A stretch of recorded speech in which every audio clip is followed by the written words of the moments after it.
Morning. Can everybody hear me? Does this sound okay? Yeah, great.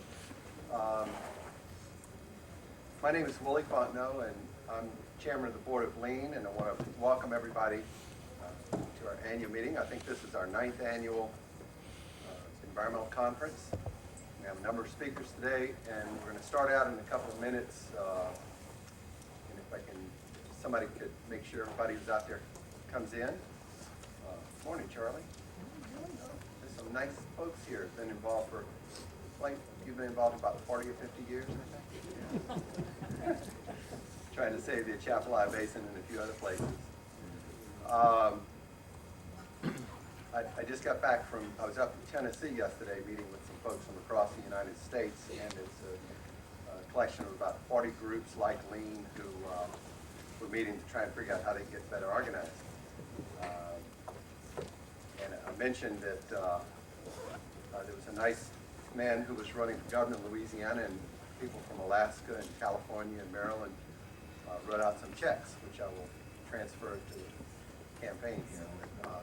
It's a real pleasure and an honor to introduce our opening speaker, who changed his schedule 20 times to get here. It's a gentleman that I've been knowing and observing and admiring for about 10 years, because before that he was thinking about what he wanted to do in life. But he's a former state senator, currently serves as member of U.S. Congress, and the next time I introduce him, I'll be able to introduce him as Governor Cleo Fields.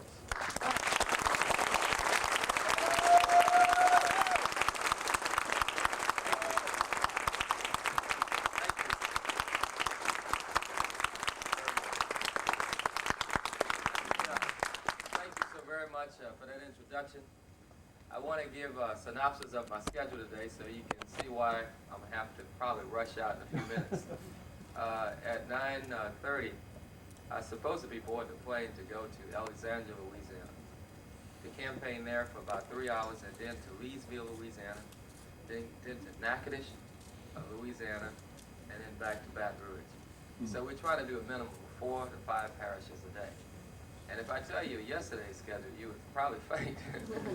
But this is an easy day compared to the rest of the day. But it is good to be here. We have a kind of organization that you have. We have a volunteer organization. My campaign is a volunteer organization. People who started a year ago from all across the state who committed to change. They committed to change because they wanted Louisiana to be a better place for their children. They wanted us to invest in the educational system in our state. They wanted to clean up the environment. They wanted us to create jobs. They wanted us to give Louisiana citizens hope again. And I decided to run for governor because, quite frankly speaking, we can make a difference in our state. We live in one of the best states in the world, in my opinion, because Louisiana has such great natural resources, one. Two, Louisiana has the unique setting is right next to the river, which means that we can get things in and out. I mean, it's a beautiful place to be. And we have the natural resources. We also have the human resources. We have to invest in our human resources and protect our natural resources. And that's my commitment as governor. Now, this election is going to be probably a very close election. And that's why it's very important that every citizen vote. Every citizen who's registered to vote should vote, and take many people to the polls to vote with them. There is no question about my commitment to the environment. I have worked night and day to preserve our air, to preserve our water, and preserve our soil. Not for me, and not for you, but for our children. And that is our responsibility. And I want to just thank you for being such strong advocates of the environment. Because I know that my experience in the legislature, the people who had the money were not the environmentalists. When you walked into the legislature, you lobbied because you believed in what you were lobbying for. You weren't being paid. And it just made me feel very good to see so many people who cares about our water, our soil, and our air. And we must continue to protect it. When I was a member of the legislature, I fought hard to protect our environment. I introduced legislation to clean up inactive and abandoned hazardous waste sites across the state of Louisiana. But before you clean them up, you have to identify them. So I gave DEQ the power that they needed to identify inactive and abandoned hazardous waste sites. And not just let it be the burden of the state, but let it also be the burden of the person who committed the harm in the first place. And I did that as a state senator. I worked hard to make sure that our environment was protected. I mean, even the Bible says the earth is the Lord's and the fullness thereof. So not only do we have a legal responsibility, in my opinion, to protect our air, our water, and our soil, but we have a moral obligation to do it as well. As a member of Congress, I fought night and day to protect our environment. And I went against some of the most serious odds you could go against. I've had people to call and lobby. I've had a number of phone calls, but I've never been to the pressure. I wouldn't bend to the pressure. And I didn't bend to the pressure because it's about our children. Now the next governor of this state is going to have to preserve our air, our water, and our soil. I don't know about you, but I'm tired of people calling Louisiana the dumping ground for the nation. I won't tolerate it when I become governor. People are going to look at Louisiana, they're going to feel good about it. You're not going to just dump on Louisiana. They have this theme in Texas, don't mess with Texas. Well, we're going to have a theme, don't mess with Louisiana. When I become governor.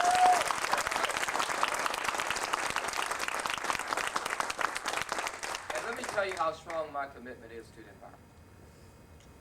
There are 3 positions that I'm going to appoint, and these individuals must be environmentally conscious. DEQ must be a person who's environmentally conscious.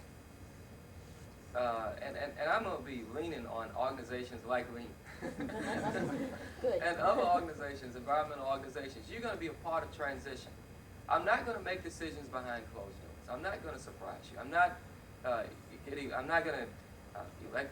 You're not going to elect me to the governor's seat on Saturday, and then Sunday I give you a list of names. I'm not going to do that. We're going to have an open transition.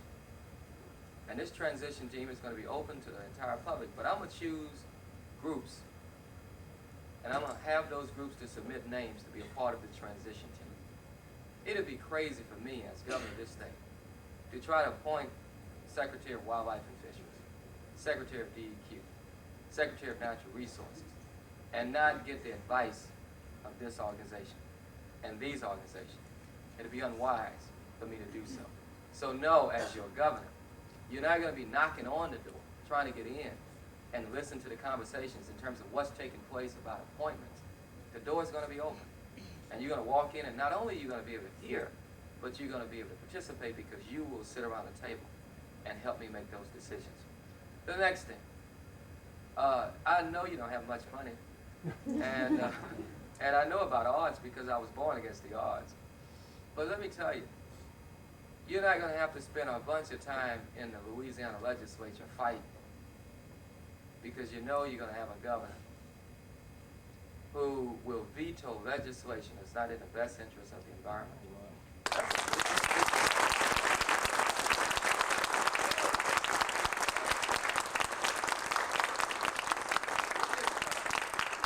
Wouldn't it be nice to know a governor who's concerned about the environment? You know, because I know what takes place in the legislature.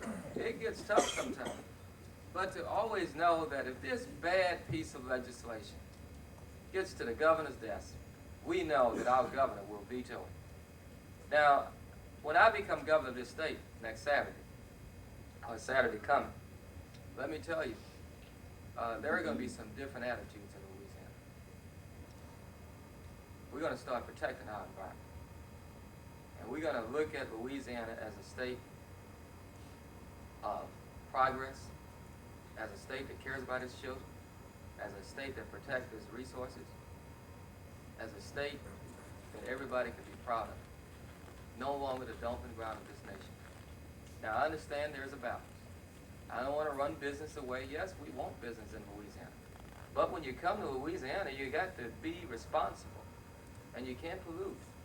And let me tell you another thing, and I know some people jump on me about this, but I introduced legislation to put up air monitoring stations all across the state, on college campuses, to try to monitor the air. Because it's just something strange that takes place when the weather gets bad. You know what I'm talking about. Well, I live, and I have to breathe that air. I have a 9-month-old son. He has to breathe that air. And people are going to have to be responsible when I become governor. No, Cleo Fields is not the boogeyman for business. As a matter of fact, he wants business. That's the only way we can create jobs. I want industry, absolutely. But when you come to Louisiana, you're going to have to be responsible, period.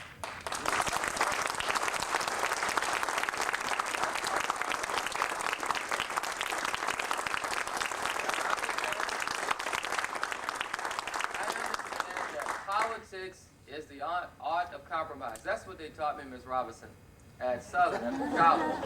They said politics is the art of compromise. Now that's the college definition of politics, the political scientist definition of politics. But let me tell you my mother's definition of politics. My mother would say, well, politics may be the art of compromise, but son, you must understand that some things are non-negotiable. Now,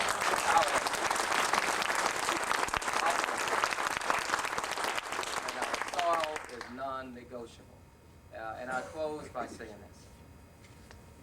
Tax exemptions is not necessarily a thing of the past, because it won't be. We want induced business to come to our state. But let me tell you, tax exemptions, first of all, must be tied to jobs. Second of all, tax exemption must be granted not only on the state level, but it must be endorsed by the local governments. The local governments ought to decide whether or not a person receives a tax exemption. School property tax? Oh, you know, I was your champion in the legislature for school property tax exemption, to do away with it. Well, wouldn't it be nice to have a governor who wants to have that money in the classroom rather than in the pockets of big business? We're going to put that money in the classroom.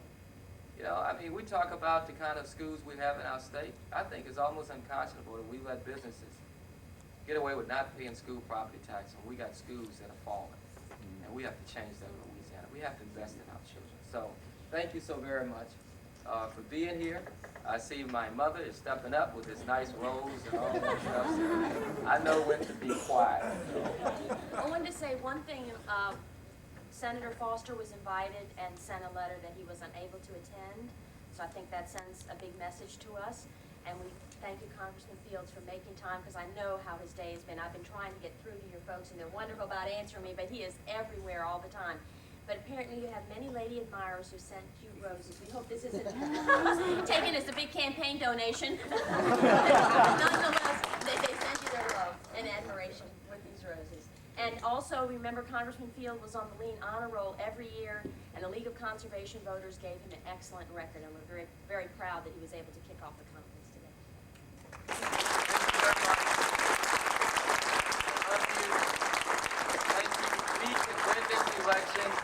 This election is about our future. Don't vote fears, vote our future. You know, I'm not running to make a runoff. I'm running to be a governor. And I'm not running to be the African-American governor. I'm running to be the best governor that Louisiana has ever had. Thank you very much.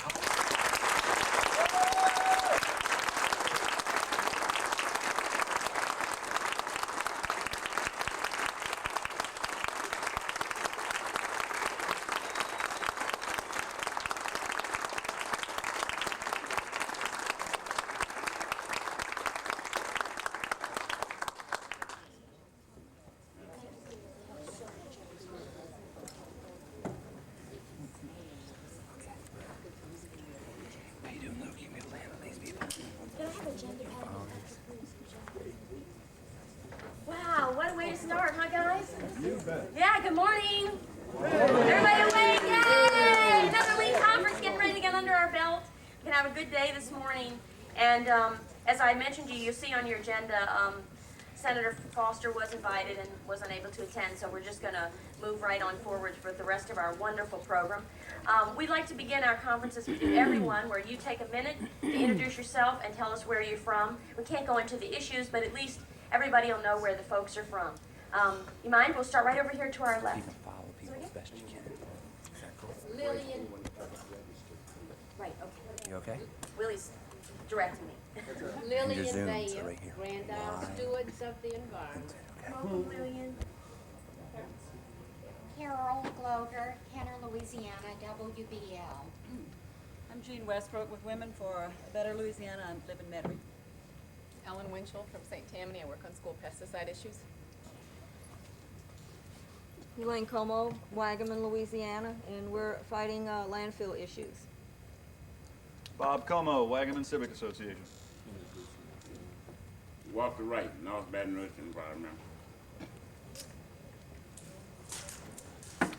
Willie Brooks, President of Kent, Citizens Against Nuclear Trash, Homer, Louisiana. Keisha Anna Michon, Greenpeace, San Francisco, California. Dan Mills, Baton Rouge, Louisiana Coalition for Tax Justice. Helen Benton, Southern Mutual Health Association, New Iberia. Irma Lewis, Four Corners Self-Help Association, Four Corners, Louisiana. Joseph Beal, St. Charles Environmental Coalition from St. Rose. Mary McRae, St. Charles Environmental Coalition from Dashville. Great. Charles Freiling, Baton Rouge Audubon Society. Esther Boykin, Sierra Club Legal Defense Fund.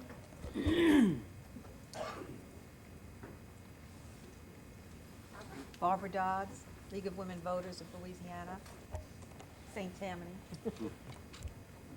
I'm Paul Ringo from Clean in Lake Charles. Lorena Pye, Special Concerned Citizens of Saint-Laurent at Labousse. Former board president of Lean. Bob Poss, Special Concerned Citizens of Sunlight and Labousse. I'm Shay Clark from LaPlace with St. John Citizens for Environmental Justice. I'm Barry Ingram from Plaquemine with Save Our Lakes and Ducks. Pam Castor, Citizens for a Clean Environment, Baton Rouge, Louisiana. Ron Barthett, St. Tammany Farmer Newspaper in Covington. Bill Nevitt, Sierra Club. Courtney Wilson, New Orleans private attorney interested in chemical poisoning. Albertha Hastem, Clyde Person. Karen Jones, Baton Rouge, member of the Sierra Club. Wilma Super from New Iberia with the Citizens Environmental Center and Super Company. Local Citizens Call Council, Washington, D.C.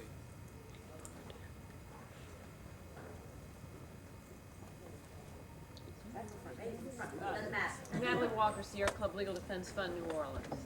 We're doing this very well, by the way, I must say. I'm Cynthia Sartu. I'm the new campaign manager for the Gulf Restoration Network, Sierra Club Legal Defense Fund. Rick Blakewood, USL Department of Renewable Resources. J.C. Landry, USL student, environmental science major. Nicola Well, USL student, environmental science major. Rose Jackson, Oakville Community Action Group, and a Lean board member. Marissa Johnson, Oakville Community Action Group. Billy Leonard, USL student, environmental science major. Paula Henderson, Louisiana Citizen Action. I'm Audrey Evans, the Community Outreach Coordinator at the Tulane Environmental Law Clinic. My name is Chris Feldman. I'm from Baton Rouge and I work at the Southern Utah Wilderness Alliance. My name is Barrett Landry. I'm from Salford, Louisiana. We're with Clean. Kathy Landry. I'm a Clean member from Salford, Louisiana. Sandra Crochet, Julie Hine. The twins together. Mark Davis with the Coalition to Restore Coastal Louisiana, and I'm from New Orleans. Juan Parras with the Louisiana Labor Neighbor, Baton Rouge. Andre Jacques, the newest attorney at the Tulane Environmental Law Firm. Gerald Whitem with the Sierra Club Legal Defense Fund from New Orleans. David Sokolow with American Resources Information Network in Washington, D.C. Mike Espinal with USL Environmental Science. Sanford Lewis with the Good Neighbor Project from Boston.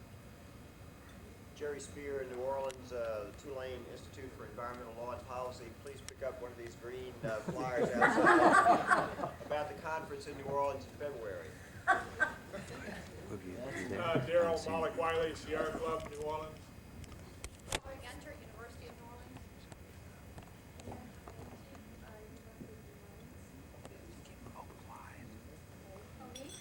Kay Radlauer, Women for a Better Louisiana. Thanks, Kay. I think that's everybody. Welcome. As people walk in, Willie was saying, no, I think just Kay. I think we're okay. Welcome. We're so happy to see you. And by the way, Jerry, there will be announcement time at lunch. So I'm sure there's other times. That's exactly. And as one of the mentors of Lean, we welcome it. But nonetheless, remember, please, at 12 o'clock at lunch, you will have an opportunity if you want to share for a few minutes something that's going on with your group that you want the other folks here to know. We're really excited to have Sanford Lewis be our first presenter. What is an audit bill? Is this industry's strategy to reduce their liability? Sanford is the director of the Good Neighbor Project for Sustainable Industries, a project of the Tides Foundation. He's an instructor of environmental law in the graduate program at Tufts University, and instructor in environmental law approaches to pollution prevention at UCLA. He's from one coast to the other.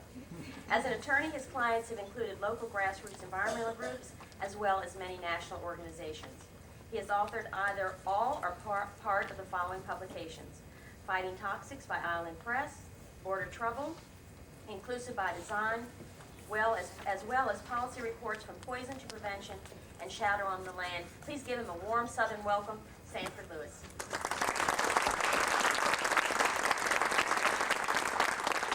He also said for me to announce if you're having a problem seeing this, to kind of move around, because he's going to have some visuals. I'm going to have some visuals over here. If this is going to block, or if where I'm standing now is going to block your view of the screen, please move over. And also, The ones on that side, this right?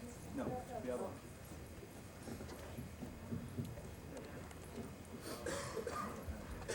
Good morning. Good morning. I'm really delighted to have been invited to come here. My experience of coming to Louisiana is that you have some of the warmest hospitality of any place that I've been. And I was really excited and honored to have been invited to come and talk with you today. I'm also excited about coming to Louisiana because I think that you've been doing some of the most creative efforts and effective efforts at fighting back some of the bad things that have been happening legislatively. All over the country, people are learning about Florence Robinson's sting operation on the takings bill. And I use that with my environmental law classes as an example of how to fight bad legislation. There's still a lot of work ahead, both to bring environmental destruction to an end and to end the environmentally destructive legislative ideas that are still making the rounds. And I'm here to talk to you today about one such trend, a trend of environmental audit legislation, which in a narrow sense is going to be my theme today, but the broader sense of my talk today is about the need to think about the public right to know and to give you kind of a status report on where I believe the right to know needs to go.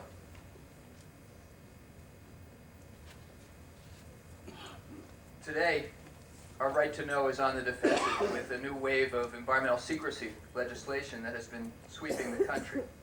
And while much of our growth and success as an environmental movement has been around right to know in kind of a narrow sense, I think this new trend calls on us to think about right to know in a much broader way that has to do with accountability of local industries to their neighbors, to the government, and a core right that goes beyond narrow lists of chemicals that we've won a right to know around in the past.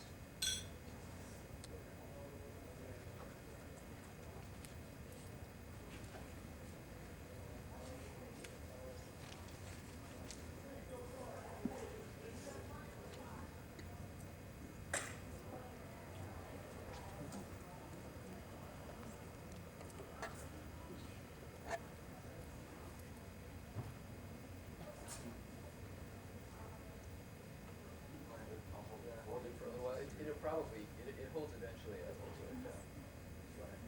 Actually, if you want to hang out there in case it does it again, that'd be great. Thanks a lot. The idea that's making the round with many legislators today is the warped idea that more secrecy, not a broader right to know, will lead to better environmental protection. The legislation that I'm talking about talks about protection of environmental audits.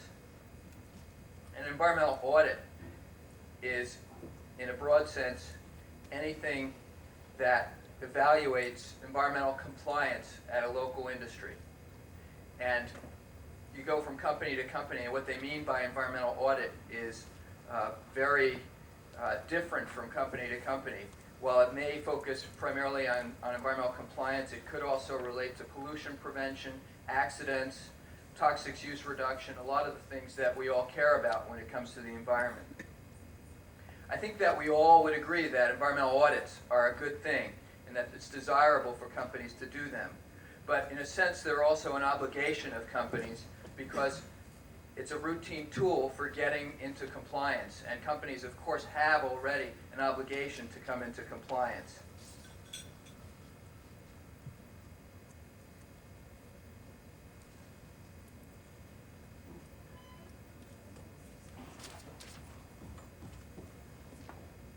A lot of states have passed environmental audit protection legislation in the last couple of years, 14 states. And we expect at this point that the remaining 36 states will also be facing this fight. Even if they've faced it once before, it's going to come back.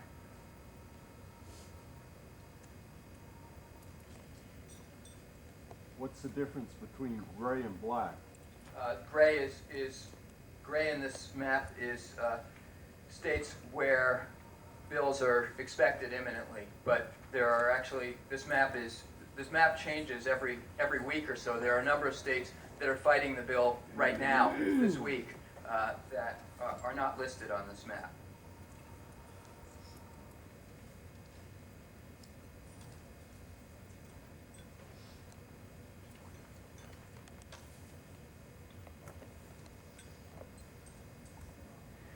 Why are companies saying they need this legislation?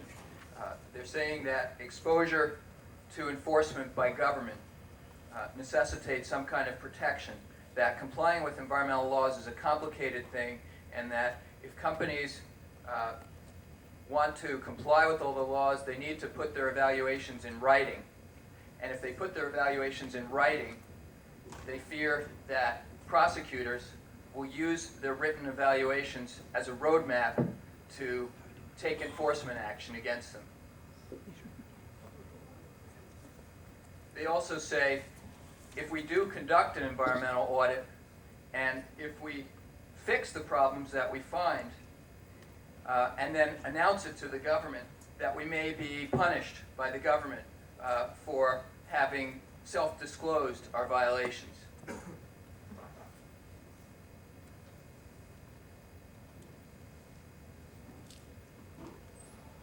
There are basically two solutions that are being advanced for these complaints.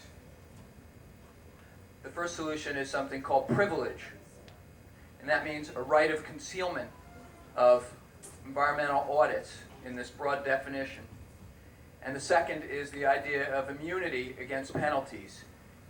If we correct our violations and turn ourselves in, then we should have no penalties for our environmental violations.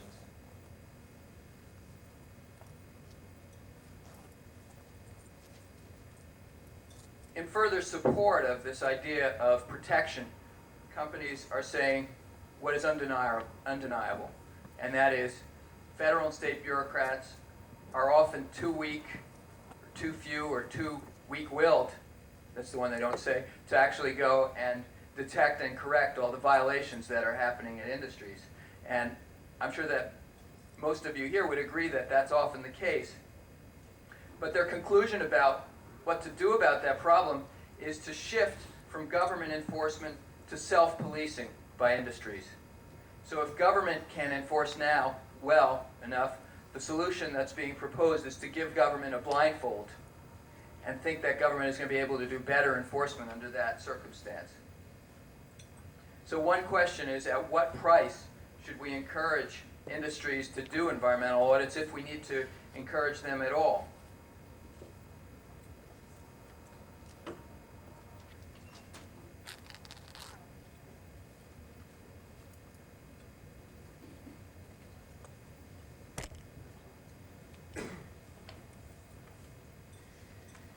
There have been a lot of surveys of industries that show that environmental auditing is already going on, and that an increasing number of companies are already doing environmental auditing. Back in 1992, a survey found 60% of especially larger companies were already doing environmental auditing. In 1994, surveys found 75 to 85% of companies were already doing environmental auditing. And these surveys have also found that smaller companies have been catching on and joining the environmental auditing bandwagon. Well, the argument is that we want to encourage more small companies to do environmental auditing. But this argument is being made by big, dirty industries. So that's a clue as to what's going on. The chemical manufacturers, the oil and gas industry, WMX, these are the companies that are leading the fight for environmental audit privilege and immunities. Their proposal for self-policing is basically a proposal to let the fox guard the chicken coop. And self-policing is really what, if you think about it, it's what has gotten us into this mess in the first place. It created Love Canal. It created all the problems that you're plagued with here in Louisiana because government has been too weak.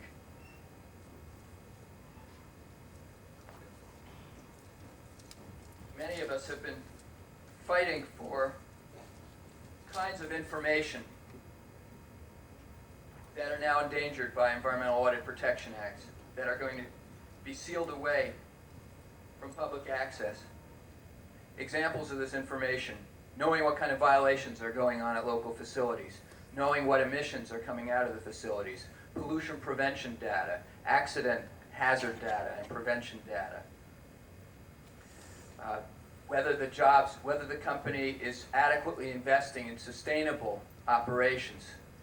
Those kinds of information are precisely some of the kinds of information that are endangered by creating this new category of concealable documents.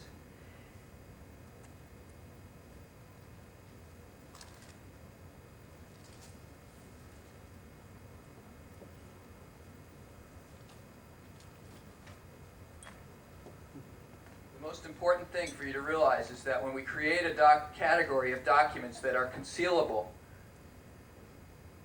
a part of the industry may use this to clean up their act, but the bad actors in industry are going to use it to find ways of concealing more information from the public and from the government. Once you say a category of information can be held confidential, and you define that category of information in a fairly loose way, as many of these audit laws do, that information is going to be sealed away, and we're never going to have access to it. So what I want you to remember most of all is that while this legislation talks about being about environmental audits, it's actually not about audits at all. It's about a broad category of information that can be recategorized and concealed under these laws. And it's a free ticket out of companies paying penalties for their lax compliance efforts.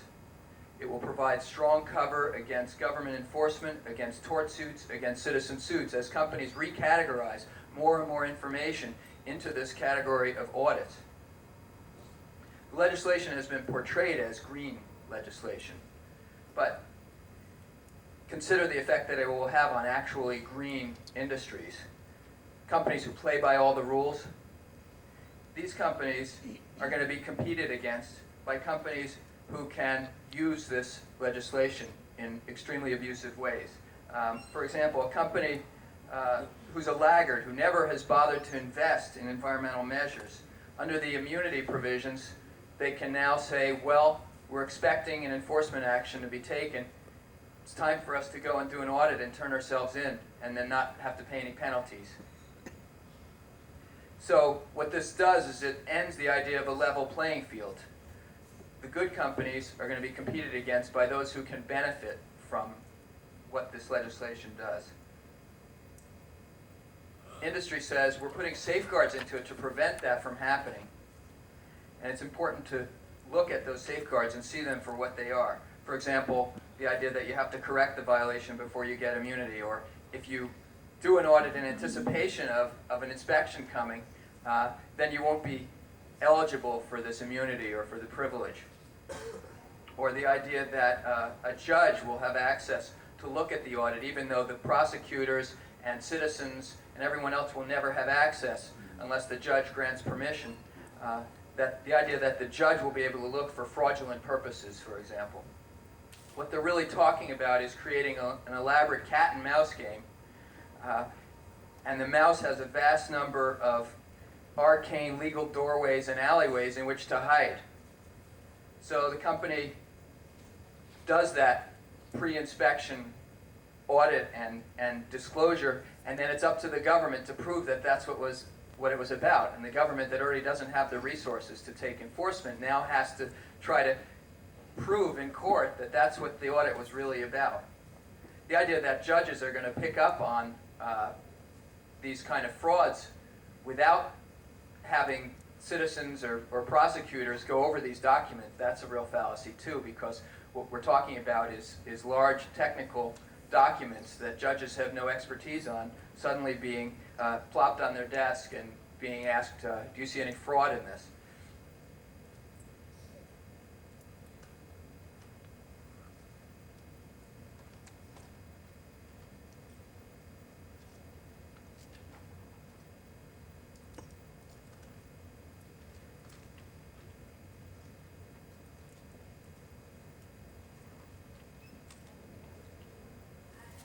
Underlying the arguments is the idea that somehow government is abusing its ability in relation to these audits, that government is sweeping in and grabbing companies' audits and treating them unfairly.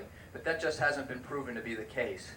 For example, EPA looked at fiscal 93 and 94 and found 62 examples of enforcement action initiated on the basis of voluntarily self-disclosed information, and found that in most of those cases, EPA was reducing the penalties dramatically because the companies had self-disclosed. So they found a way of treating companies fairly in the context of self-disclosed violations. As far as enforcement, EPA has a policy of not routinely asking for environmental audits. And in terms of criminal prosecutions, there have been, EPA was unable to find a single case in which a company was criminally prosecuted by a federal or state agency because of information found in a self-audit and voluntarily disclosed. And they found only one case in which a self-disclosed environmental audit was referred to the Department of Justice.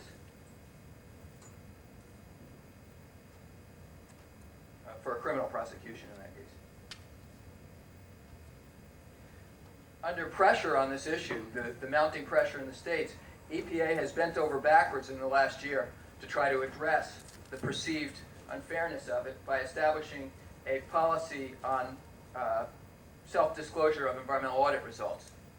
And basically what that does, I'm not going to go into a lot of detail on this right now, but it says that they will grant these substantially reduced penalties up to 100% in some cases for companies who are lagging behind, who have self-disclosed.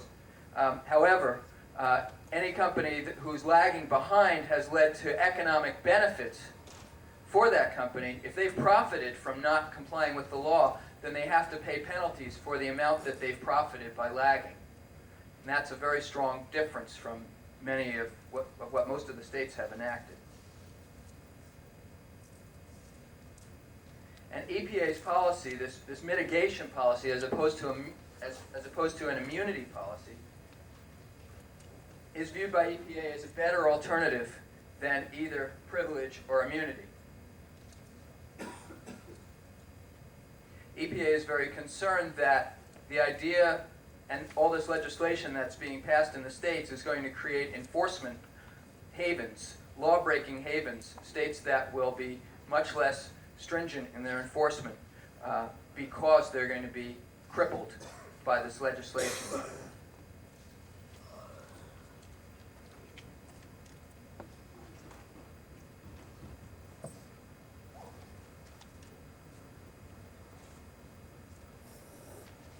In response to EPA's effort, some congressmen recently tried to say that EPA cannot take overriding enforcement action against states, against companies in states where companies use this legislation or abuse it in order to avoid enforcement action.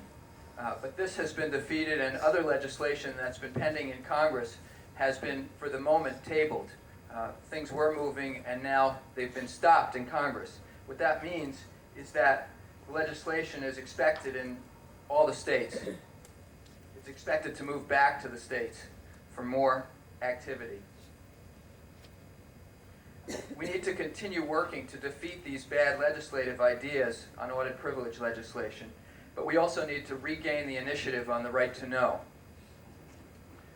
I believe, and I'm sure many of you believe, that we need a more expansive right to know about what's going on at local industries and the way it impacts us. There's a lot of talk about common sense these days. And I believe that it's common sense that we should have a right to know about the impacts of local companies on our local economies, on our environment, and that we need to retake the initiative. So let me end with 3 ideas that move towards this idea of an expansive right to know. The first is the idea that where companies have specifically endangered our communities in ways that, for example, if they've had accidents, or if we know that they're doing things that are impacting us, that we can work to expand our scrutiny of those particular facilities.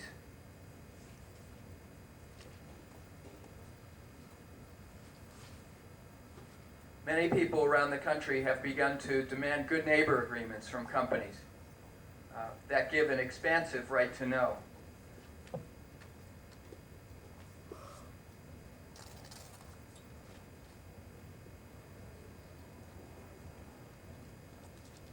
This right to know includes access to detailed documents needed to evaluate what's going on at the facilities, access to the facility itself, and access to technical expertise that grant a right to understand what's going on at the facility. So a Unocal refinery is one example in California, blew up last year, and the community managed to get the county to agree to stop some alterations to this refinery until the company negotiated with the community for a good neighbor agreement. And the agreement that was negotiated was an agreement for an independent safety audit supervised by the community, where the community and the company mutually agreed on the expert that would go through the facility and evaluate safety issues at the plant. There have been quite a number of other of these agreements and also citizen inspections of facilities. And if you think about it, it's kind of the extreme opposite of this audit legislation. This particular audit at the Unocal refinery was recently completed, and it found some lacks in the company's safety activities, and so the community is now following up on the findings of the auditor. And those findings included the fact that the company doesn't really have an emergency prevention plan at the plant, that there's a need for safety concerns raised by rank-and-file workers to be followed through more expeditiously, and that supervisors at the facility lack some of the training needed in order to ensure safety.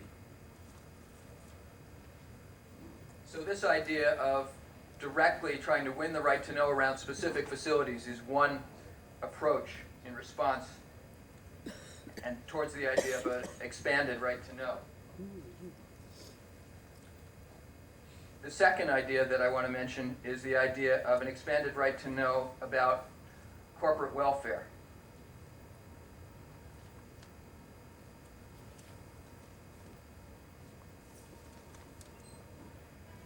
I think the idea of corporate secrecy is most outrageous to many people, where corporations are taking millions of our tax dollars, where tax money is going into that should be going into schools or environmental enforcement or local roads is instead going into the corporation's profit line.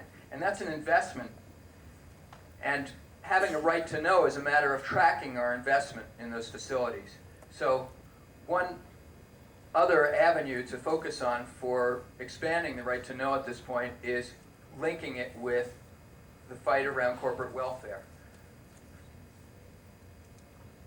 For example, requiring full disclosure prior to granting subsidies and after subsidies are granted, being able to track what the payback is from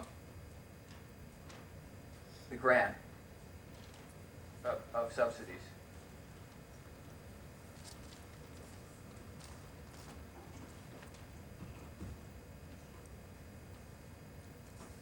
The final idea I want to leave you with is the idea that what we really need is to begin thinking about corporate sunshine laws. Laws that take those things that companies are now talking about putting into the vault of audit privilege and protection legislation and open up access to those specific things. And as an example of that, the Good Neighbor Project has been working on a model local ordinance for communities concerned about chemical accidents. And that would empower local citizens and give citizens much more right to know about accident hazards, and ability to investigate after accidents occur.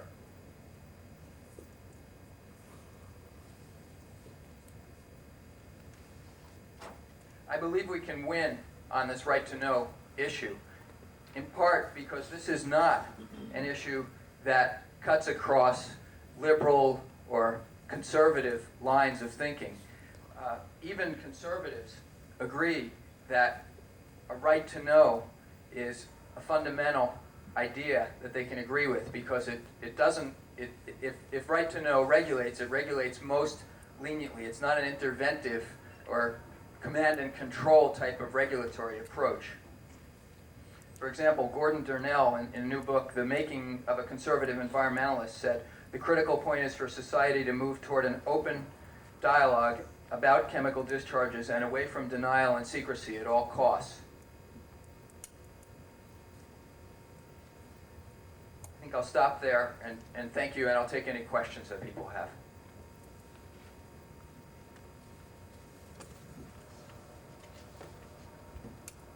When it comes to local government being able to, in the Unical situation, to get an environmental, some type of audit, in Acadia Parish, we had such an ordinance, but the courts found that that duty specifically was at DEQ, and naturally that part of the ordinance was struck down. It was considered unconstitutional. How is that? I mean, how do you get around that type of language so that citizens can participate? And then secondly, many of the local governments really, quite frankly, don't have the money to do anything like that. Can you give us some hints on that? Yeah, a couple of points. I'm not familiar with the specifics of that case, but where these audits have been negotiated in other instances, it's been with the law used as leverage, not as a specific mandate. So what's happened is community organizations have mounted a strong challenge to a specific permit of a facility and then have negotiated the audit as part of the resolution of the audit of the permit challenge. So you could still do it that way. And as far as the costs have, in almost every of these agreements, part of the agreement has been that the company has to shell out the money to pay for the audit, although the audit will be then supervised by an oversight committee made up of local citizens. Wilma. Out on the table to the right of the check-in table is a sign-up list and a few copies of the latest newsletter that deals with the Unical facility. And if you want to get on the mailing list and receive the newsletters as they come out, sign the list and we'll put you on the mailing list. And those newsletters out there have a lot of information on the Unical Good Neighbor Agreement. Right. Those materials talk about they're the National Oil Refinery Action Network, which is a new network of people living around oil refineries, and there's a lot of very good information in that. The legislation that we faced here this year had a specific statement in it that said the only laws, how will I say this, the only reporting exemptions or the only secrecy involved would be centered around those violations which were not already required to be reported. Yeah, the way the legislation works is that anything that you're legally any documents that a company is legally required to disclose to the government, they are not covered by privilege. But what that means, the problem with that idea is that there's a vast gray area of material that the government needs and that citizens groups need in order to hold companies accountable. That's not in the category of things that are mandated, which is a fairly narrow category of things, but which would ordinarily be sought if an enforcement action was being taken. And that body of information under this legislation, I believe fully, is going to shift. Once these laws passed, all that information that's needed for enforcement can be shifted into this category of an audit. So it's true that the narrow list of things that are legally required for companies to disclose are not protected, but the many things that, for example, an agency might order a company to disclose under a specific circumstance, those things would be protected. I was going to suggest one thing to you, that if you can crack the disclosure problem, that you can address the lack of resources by building in provisions to pay private attorneys an attorney fee from the malfacting company. If you put the carrot out there, and build a field and the lawyers will come. They'll go to Bogalusa or wherever they have to go. Right. Well, some of these agreements for audits of facilities have actually been done under citizen suit provisions, and therefore the attorney's fees are built in under some of the laws. So there are ways to use an attorney already, and for an attorney to recover attorney's fees in order to do an audit of a specific facility. But certainly it's a good idea to make sure that there's a way to cover attorney costs. Build in the expert fees that the Citizens Actions Group have to hire. You've got to hire your experts. And if you build all that into the legislation, you stand a better chance of enforcement. Right. I think it's great that you're here right now because we really need to get organized on this.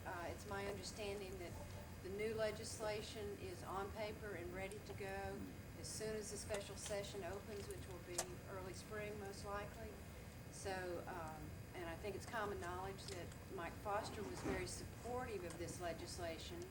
So we can assume that it's going to get pushed through the agenda as quickly as possible. So we really need to have all the fuel we can to understand the problems and be ready to fight this.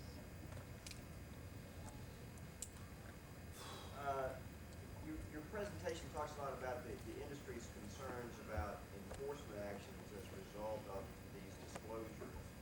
And you say that, well, in fact, there's no evidence that in fact we give them a break.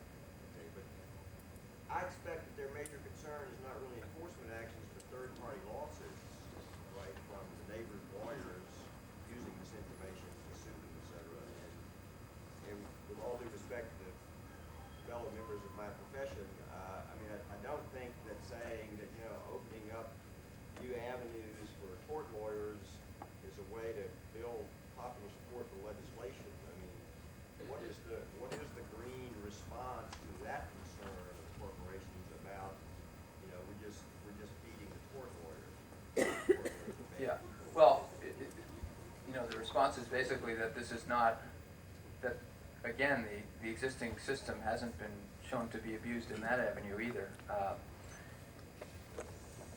What already some of the information that you might think of as that could be an environmental audit is already being protected under attorney-client privilege. What this does, so there's already a way that companies can protect a little bit of this information, some portion of it, but they have to have supervision of an attorney. When they open up this thing and create this broad category of audit privilege, this becomes then something where they can shovel the information that's going to be protected. So it creates a much broader opportunity for protection of information and will actually, could potentially bar a lot of tort suits because all the evidence that would be needed by the victims will no longer be accessible to them. I'd like to speak to this gentleman. Obviously, we're both lawyers. I tell you, I think the abuse is not that all the tort lawyers in Louisiana are now living in Bogalusa. The abuse comes in in the fees that those lawyers will charge their clients. So if you want, I think, to assuage public concern about welfare for tort lawyers, you build in a cap to the attorney fees that are permitted. There's no sense in permitting a tort lawyer with 500 clients in a case that's going to settle to charge a 40% fee from every client. That's unconscionable. So a responsible bar would join you in capping those fees. But if you put that incentive out there, even with capped fees, the private bar will respond.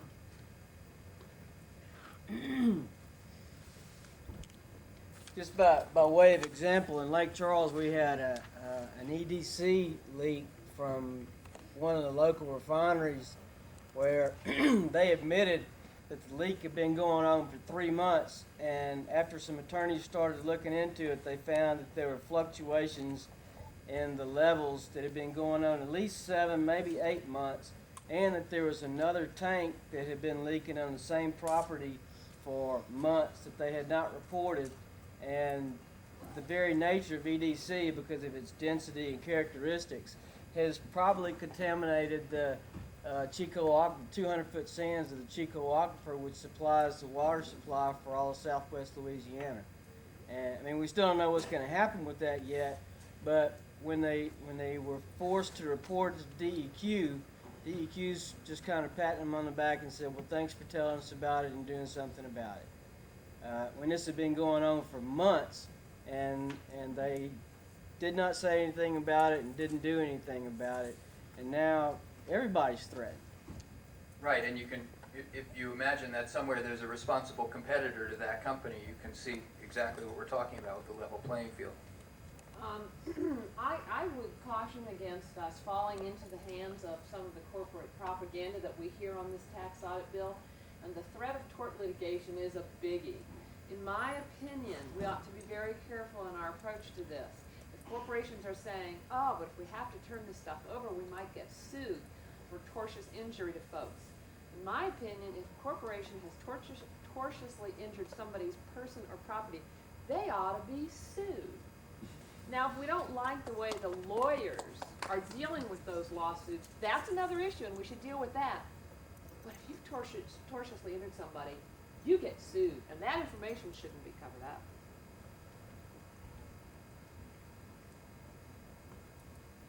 Okay, well, thank you very much.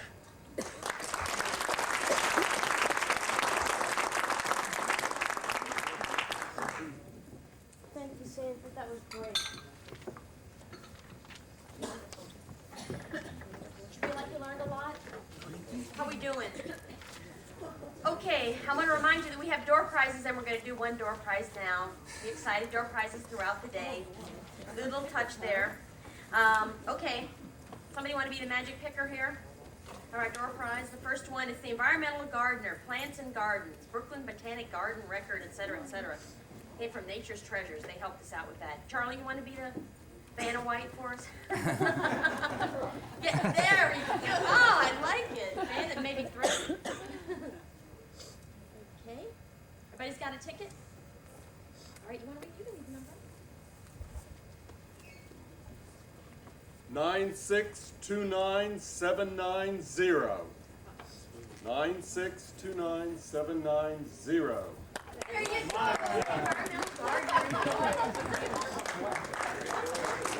Thank you, Charlie. Didn't Charlie do a good job? Okay. As you notice, our format is a little different from our usual conferences in that we're all going to stay together in one room. We thought that was best since these were such timely and important issues. But how about we take a 5-minute break, then we're going to come back to David Sacolo and the takings, okay? So 5-minute break, guys. Stick to it, okay?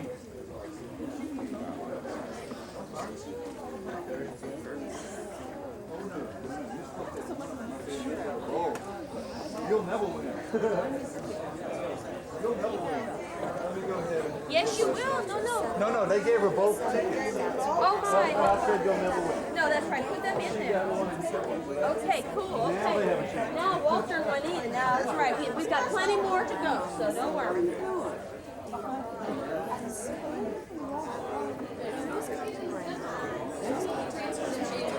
Is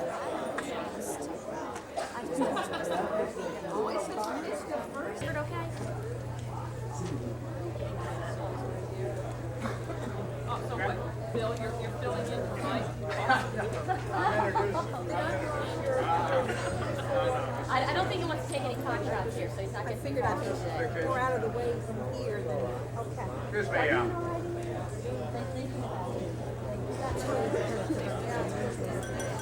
get your attention for a second. We have another speaker coming up. My name is Bill Bora. I'm an attorney from New Orleans, and I have a history of involvement in the man-made environment, particularly historic preservation and land use control related thereto. And a number of years ago, I've been involved with the National Trust for Historic Preservation. I've been a member for a long time. I've also represented them. And a number of years ago, the National Trust saw this takings legislation that was coming down the pike, both on a state legislative level, but also on a national level, and formed an organization called the American Resources Information Network, which is a serious attempt to combine citizens concerned with the man-made environment as well as the natural environment, involved in an alliance to do something about this takings the wise use movement that has been attempting to pass really very, very negative and harmful legislation in state after state across this country, and now with a contract with America trying to get legislation adapted and passed in Congress that I think would be a major, major setback anyone concerned about regulations in the cities of this country as well as in the natural environment. And it's my pleasure to introduce David Sacolo, who is who directs the American Resources Information Network. I've met David. We were together recently at the National Trust annual meeting in Fort Worth. He's articulate. He has a serious background in the environment, and particularly with regard to takings legislation. And it's my pleasure to introduce David to you.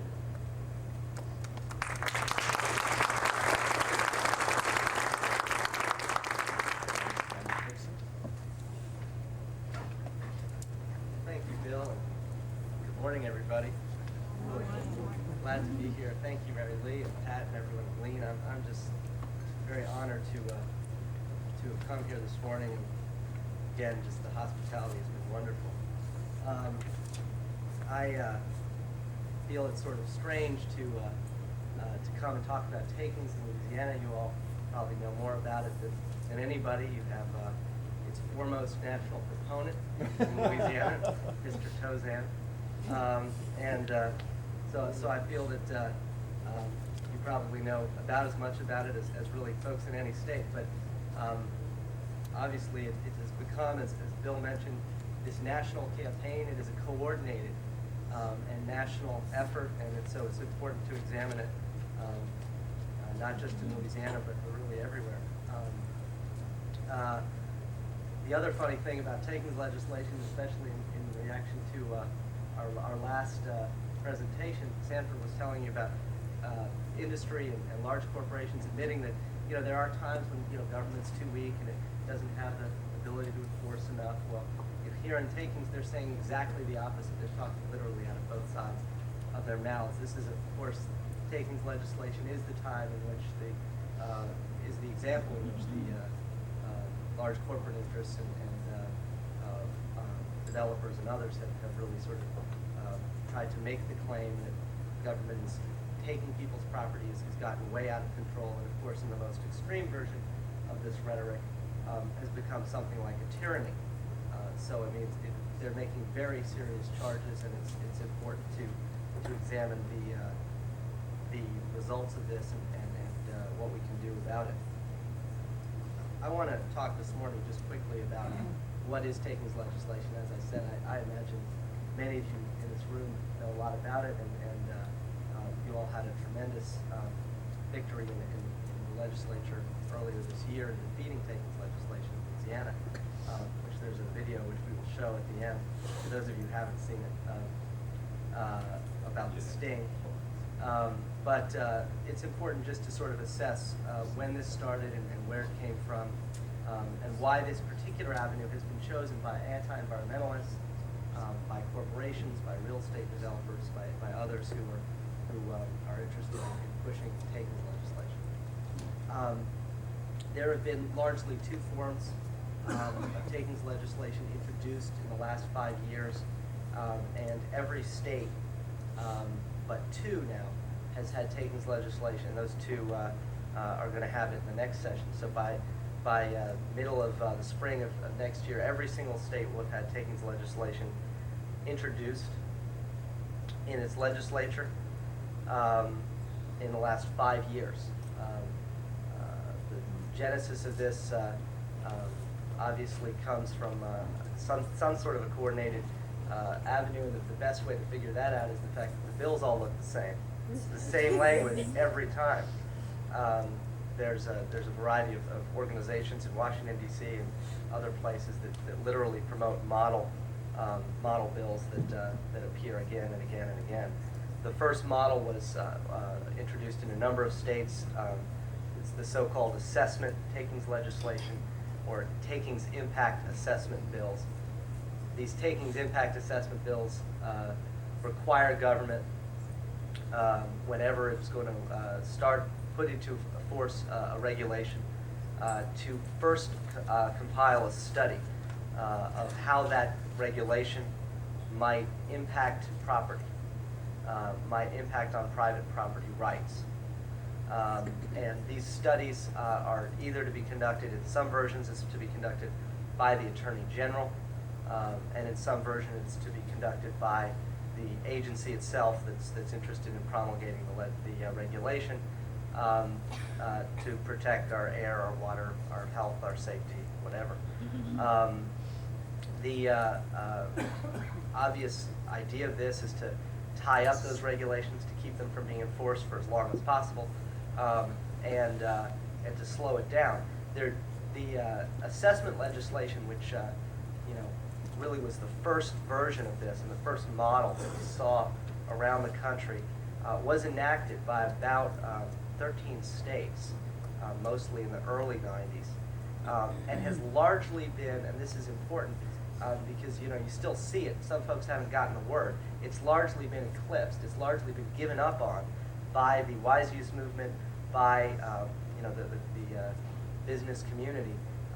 And even the sort of one of the leaders of the wise use movement and the wife of the drafter of this legislation, Nancy Marzullo, who runs the Defenders of Property Rights organization in Washington, she admitted in an article last year that these takings impact assessment bills don't achieve the aim because, it's impossible to tell on a general basis what kind of impact regulations might have on all property.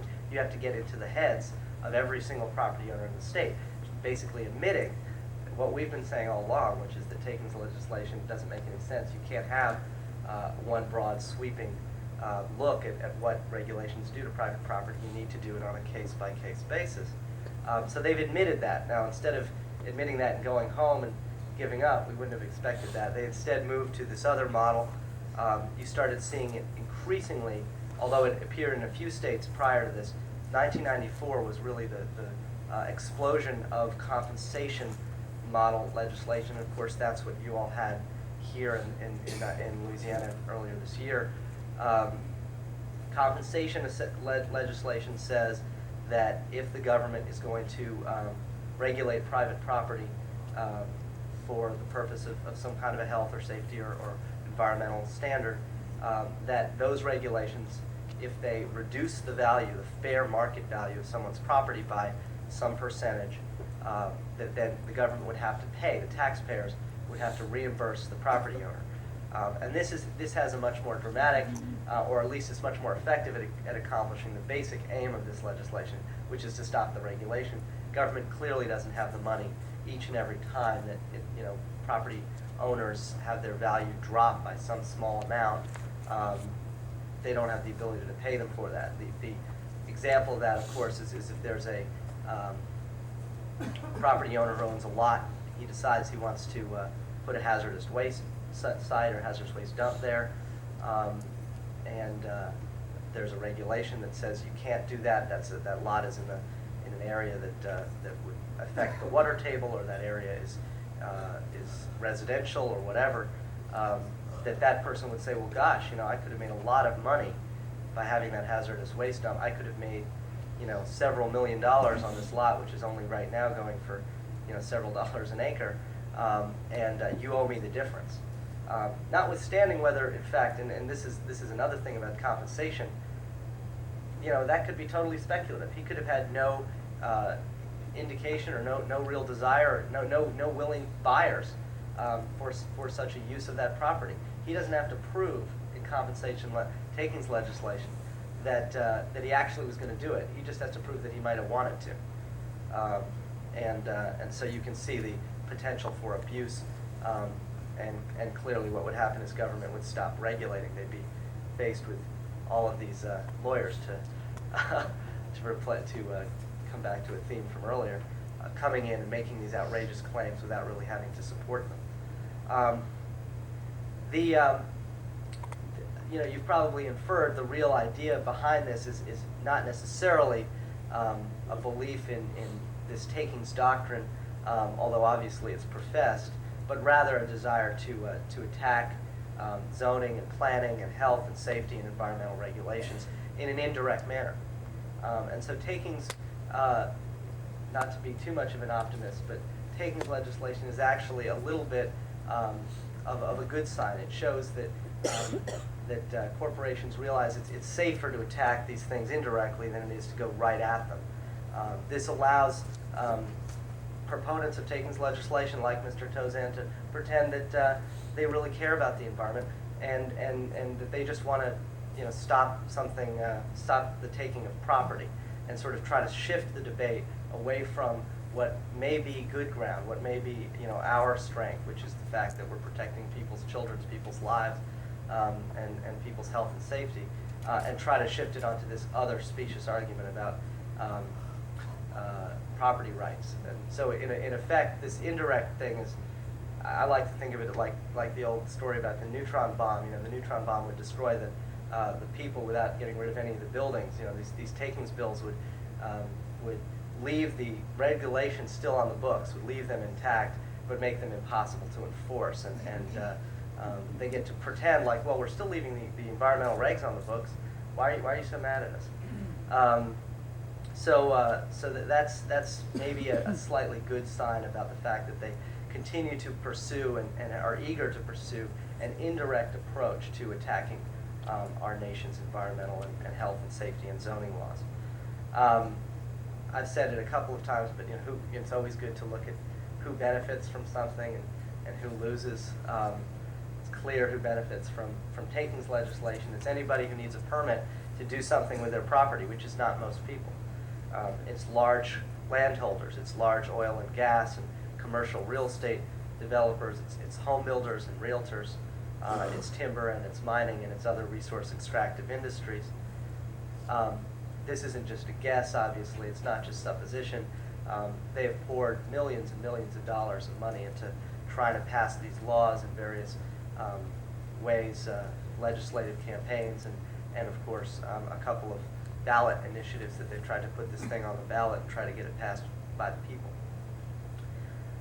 Who loses? Who's hurt by this? All of us are. But one of the ironic points about this, and one thing that is important to remember when they try to again shift the debate, so they're on good ground for them. They're talking about property rights and the importance of property rights. Most property owners are harmed by this legislation. This is not property rights legislation because 90% of all property owners are homeowners. They just own their home and a little bit of land around them. That's 2 out of 3 of every American families, 65 million Americans who own a home. And those homeowners are benefited, of course, from a stable network of health and safety and environmental and land use planning type of laws, which these things attack. And it's just important whenever folks talk about how, well, we're just trying to help the little property owner. No, they aren't. They clearly aren't, because the little property owner benefits from having clean water and clean air, and not have the value of their home destroyed by something put in right next door that might destroy the value of its home. Not to mention, of course, destroy, their health and their safety and their life. So it's important, whenever they shift the debate, we can shift it right back. 90% of property owners in this country are homeowners and are hurt by this legislation. There's lots of reasons why taking this legislation is radical, is a crazy idea, is clearly fostered by a self-interested, special interest corporate agenda, but it's not just radical for those reasons. And this is another response to what they often say, that this is just the Constitution, they say. You'll often hear property rights proponents say, we're just trying to guarantee what's in the Fifth Amendment of the Constitution, where it says that government shall not take property for public use without just compensation. Well, we're just trying to guarantee that, they'll say. It's important to realize that this isn't what's in the Constitution, and that it's not just what isn't in the Constitution, it's not what's in every interpretation of the Fifth Amendment of the Constitution by judges, by courts, on a case-by-case basis over 200 years. And especially over, on a case-by-case basis, with some precedents very recently by a Supreme Court that has not been described as being a liberal environmentalist Supreme Court. Justice Scalia, in a 9-0 decision, Justice Scalia, I don't think is considered by most people to be a liberal, and he has said that regulations do not become taking of private property. That's what we're talking about here. Regulations that might go so far as to become a taking, unless they meet several very stringent tests, and basically, almost in no case will a regulation become a taking. In 1993, this 9-0 decision really set out the basic fact, or reaffirmed something that's just common sense in our Constitution and in our understanding of private property, that no one has an absolute right to use his land, his or her land, in a way that may harm the public health or welfare, or that damages the quality of life of neighboring landowners or of the community as a whole. This is not radical stuff. Property rights are not absolute, and the Supreme Court says that. So that when they say that they're just trying to enact the Constitution or guarantee the Constitution against government's intrusiveness, that really isn't the case. They're trying to change something that has been recognized by not just a few people, not just our side, but by every side, that property rights are not absolute. The broad factors that the courts have said need to be considered on this case-by-case basis to see if the regulation, in fact, does go so far. And they have said there are a couple instances when a regulation might go so far as to become a taking. Include what's the economic impact of the regulation on the property owner. If, for instance, the regulation makes it so that the property owner can get zero economic value out of their property, none at all, not just the highest and best use, but no use at all of their property, then that may rise to the level of a taking. May not, but it may. That certainly is one thing. That doesn't happen too often. Usually you're not left with no use. There's certain uses you're not allowed to do, such as in the hazardous waste site. The fellow's allowed to build homes on that. He's allowed to make it a park. He's allowed to, maybe even be allowed to make it a shopping center, but he can't make it a hazardous waste site. Another thing the courts want to look at is what is the public purpose for which the regulation was adopted, and the character of the government action. So that even if, in this rare case when government reduced every single dollar value of the property, that might not become a taking if the public purpose for which the regulation was adopted is a strong enough and compelling enough interest. In other words, if the courts think this is so important, such as in really stringent substances that need to be regulated, that it doesn't matter what the government does. We're going to let the government act in such a way as to protect the public. Finally, this, over the years, courts have said again and again that property owners have a right to reasonable return or use of their land, but they are not guaranteed by anything in the Constitution the most profitable use. And that's really what we're talking about here. When you imagine the swarms of cases that would come under a takings law if one were enacted, the obvious thing people will do is try to come up with a speculative highest use, the most profitable thing they could do with some property, even if that's not necessarily something they ever really intended on doing. You're not guaranteed that. And finally, courts have said that in a case-by-case analysis of people claiming that regulations take their property, you need to look at the effect of the regulation on the entire property and not focus on any one specific segment. And of course, the best way of thinking about this one is floodplains. Usually you have property that would be built back from a body of water, and there'd be a strip. If it's in a floodplain that you're not supposed to develop. You're not supposed to develop that strip. Well, obviously, there you do have a 100% reduction. You're not allowed to do anything on that strip. But your property as a whole may well be increased in value as a result of that strip because you have a better view, or because it protects you from flooding from your neighbors, or protects your own property from flooding from yourself, protects you against doing something stupid to yourself. And so you've got to look at the impact on the entire parcel of property, not just take a look at that little 100-foot or whatever strip. So that those are some of the principles that have been set out. It is important to realize that when we say takings is radical, that word gets thrown around a lot.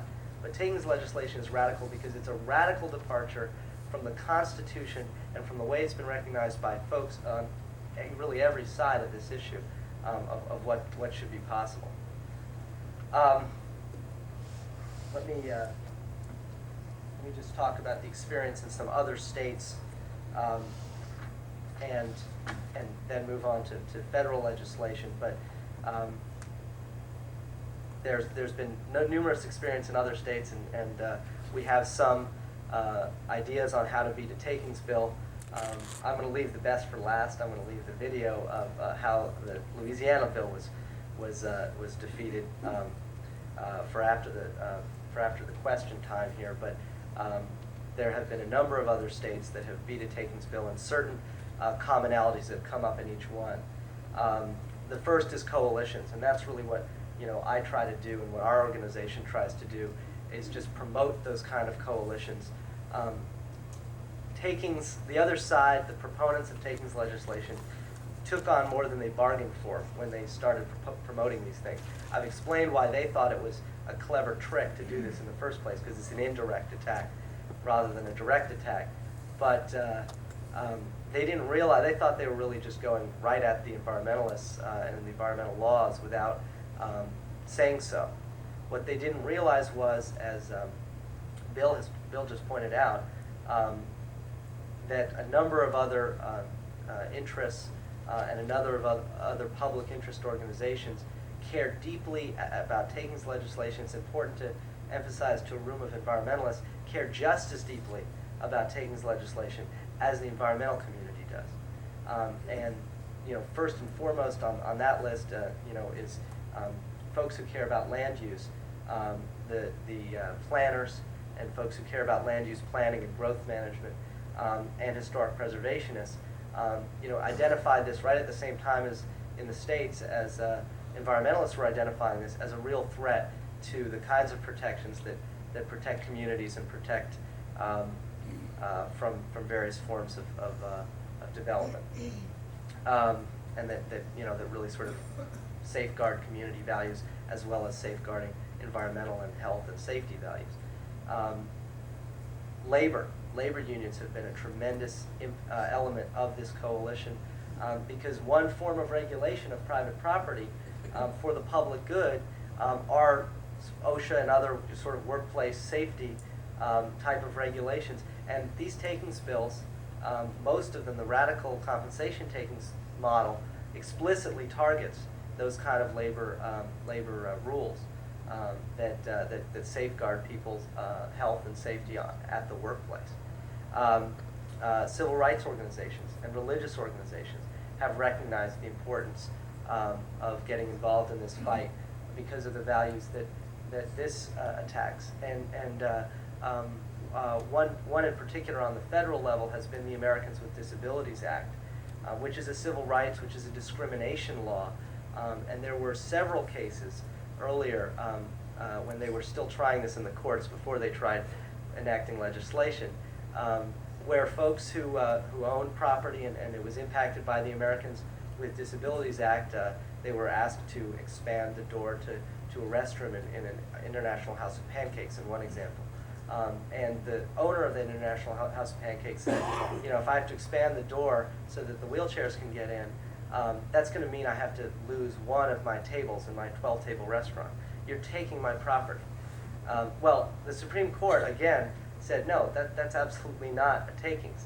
That was not controversial to this court. Again, takings legislation explicitly desires to reverse that kind of decision, that kind of common sense decision, and to reverse the Constitution in that sort of case. Finally, sort of along with the planners and the land use folks, has come state and local government, and obviously specifically mayors and city planners and the League of Cities and municipal leagues around this country have recognized that zoning, which is in many ways sort of one of the fundamental things that they can do to try to promote sensible growth and promote economic development that's not scattered and hodgepodge and that's targeted in a particular way, and also just protect communities so that you don't have a filling station right next door in a residential neighborhood, or a obscene bookstore next to a church. That zoning was deeply threatened by takings, and so these groups have joined this coalition. Every state where takings legislation has been beaten, whether it's New Hampshire or Colorado, Arizona, or just 3 days ago in Washington state, those coalitions have come together with a tremendous, outpouring of other public interest and sort of good government organizations like the League of Women Voters, like Common Cause, like actually in Washington, one of the nice new additions was the AARP, which had 650,000 members in Washington state. The second major thing that has worked in every state where takings legislation has been defeated, and there have been 32 of those now, was the cost issue. You can turn their argument on its head and say, well, if we did, if this is the neutron bomb and we do keep the regulations on the books, we're going to keep on regulating. We're not going to do what you say we are and simply stop having government regulate for the public good. And so we're going to start incurring all these new costs. All these claims are going to come in, and the government's going to start paying out millions and billions of dollars in settlements to property owners to pay them not to pollute and to pay them not to harm their neighbors. And so you can actually put a dollar amount on those items pretty simply, and agencies have in many states, and this has been one of the keys, been very helpful in giving a fiscal note or some sort of an estimate of what it might cost. And independent organizations, especially academic groups, have come up with cost estimates.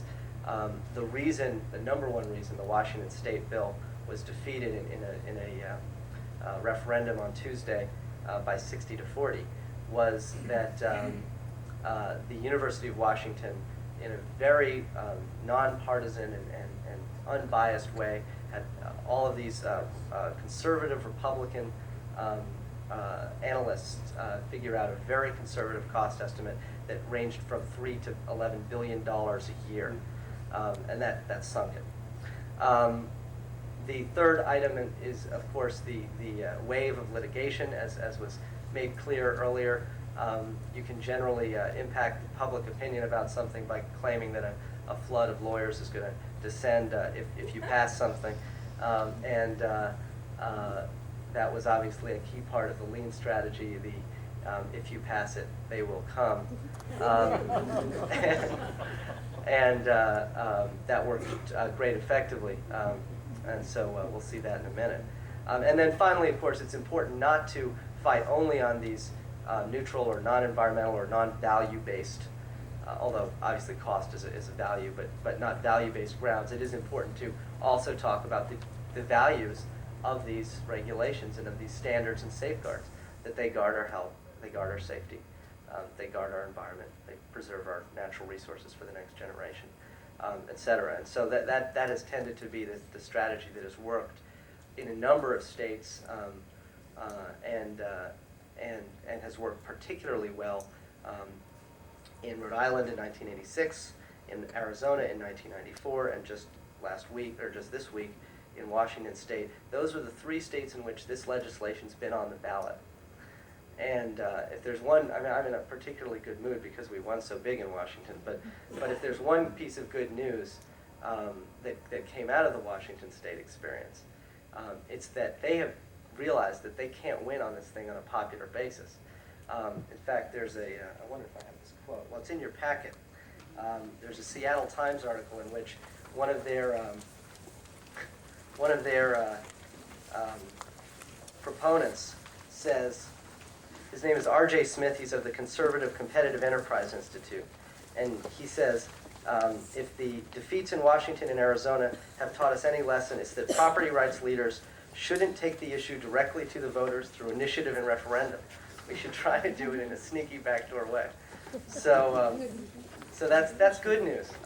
They thought, again, that they were doing something clever if they didn't realize what they bargained for, and we can try to keep on beating them on this.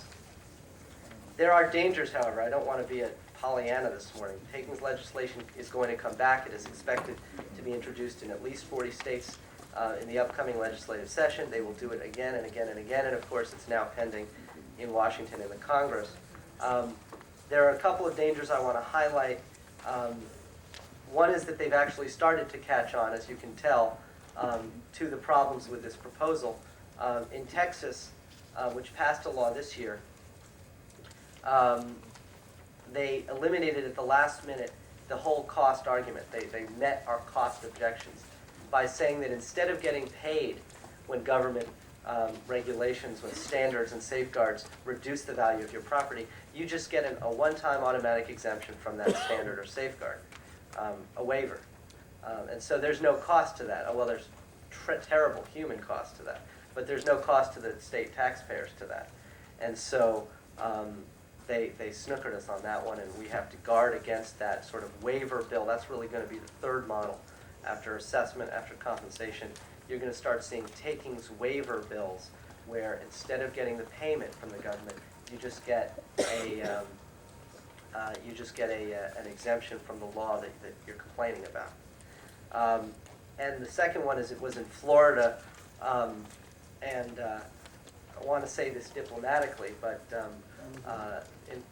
Florida passed a law this year that really is a terrible and destructive takings law that is really no better than the most awful compensation laws that have been proposed anywhere, including the worst one in the country, which was here and in Washington State. Those 2 bills were identical, by the way, in huge portions of their language, literally word for word. But Florida's bill passed because the coalition splintered. Parts of our community disagreed with each other and started negotiating with the other side, and that is something to guard against. It was a very unfortunate occurrence. Parts of the coalition decided that, well, we ought to just try for the best thing we can get, and went and negotiated something, and they may have been negotiating in good faith, but they ended up getting something pretty bad.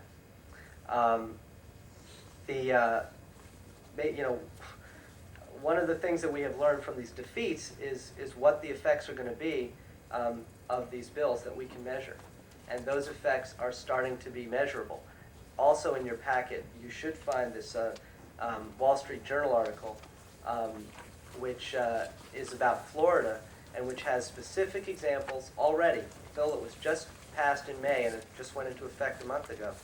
Specific effects of what that bill is doing to efforts by city planners, by historic preservationists, by environmentalists to protect their communities. And you will see real people, real stories. Too often the other side talks in terms of anecdotes. Well, we're going to start, unfortunately for the people of Florida, we're going to start having Florida examples to wave around of people who are harmed by this bill and what the bad things about it. So what have we learned from our victories? That obviously we've learned from our victories that they will keep coming back, that we can't assume that once you beat it, it goes away. Takings legislation will almost certainly be here in Louisiana again as well, and really everywhere. And finally, we've also learned that they've begun to realize that they aren't a grassroots populist movement like they pretend they are, and that they're going to have to come up with clever strategies like the one in Texas to try to meet some of our objections, and so we have to be always on our guard. I will just give you one quick thing about what's happening in Congress. It's the same situation.